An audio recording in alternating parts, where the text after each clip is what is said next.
আসসালামু আলাইকুম রাহমাতুল্লাহি ওয়া বারাকাতুহু।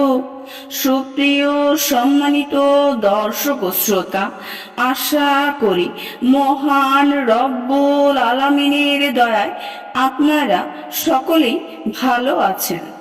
সুপ্রিয় সম্মানিত দর্শক ও শ্রোতা, আজকে হযরত আনাস ইবনে মালিক রাদিয়াল্লাহু তাআলা আনহু থেকে একটি ঘটনা বর্ণনা করব। ঘটনার শিরোনাম হচ্ছে প্রথমে ডান তারপর বাম। সুপ্রিয় সম্মানিত দর্শক ও শ্রোতা, আপনাদের নিকট অনুরোধ থাকবে ঘটনাটি শেষ পর্যন্ত শোনার। ইসলাম একমাত্র ধর্ম যে ধর্মের মানুষকে তার মৌলিক অধিকার প্রদান করা হয়েছে। অন্যান্য ধর্মের ন্যায় ইসলামে মানুষের মধ্যে পার্থক্য সৃষ্টিকারী গোত্রীয় কৌলিন্য দ্বারা ভালো মন্দ নির্ণয় করা হয় না, বরং ইসলামের শ্রেষ্ঠত্বের মাপকাঠি হলো তাকওয়া। আল্লাহ তাআলার ইরশাদ, নিশ্চয়ই মহান আল্লাহর কাছে সেই ব্যক্তি অধিক সম্মানিত যার মধ্যে তাকওয়ার বৈশিষ্ট্য বিদ্যমান রয়েছে।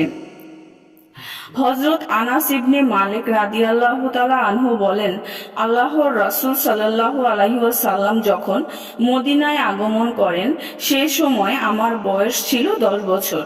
তার ওফাতের সময় আমার বয়স ছিল 20 বছর। আমার মা ও খালা আমাকে আল্লাহর রাসূল সাল্লাল্লাহু আলাইহি ওয়াসাল্লামের খেদমত করার কথা বলতেন। একদা আল্লাহর রাসূল সাল্লাল্লাহু আলাইহি ওয়াসাল্লাম আমাদের ঘরে এলেন। আমাদের গৃহপালিত একটি বকরির দুধ দোহন করে কূপ থেকে তোলা পানি মিশিয়ে আল্লাহর রাসূল সাল্লাল্লাহু আলাইহি ওয়াসাল্লামকে পান করতে দেওয়া হলো। হযরত আবু বকর রাদিয়াল্লাহু তাআলা আনহু ছিলেন আল্লাহর রাসূল সাল্লাল্লাহু আলাইহি ওয়াসাল্লামের বাম দিকে, ডান দিকে ছিলেন একজন বেদুইন।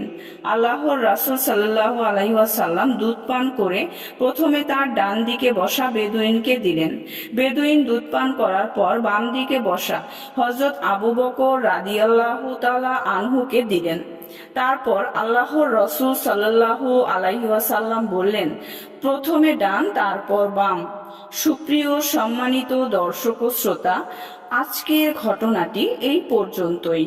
ঘটনাটি যদি ভালো লেগে থাকে অবশ্যই চ্যানেলটি সাবস্ক্রাইব করবেন, লাইক করবেন, কমেন্ট করবেন এবং বেশি বেশি শেয়ার করে দিবেন। সবাই ভালো থাকবেন। আল্লাহ হাফেজ।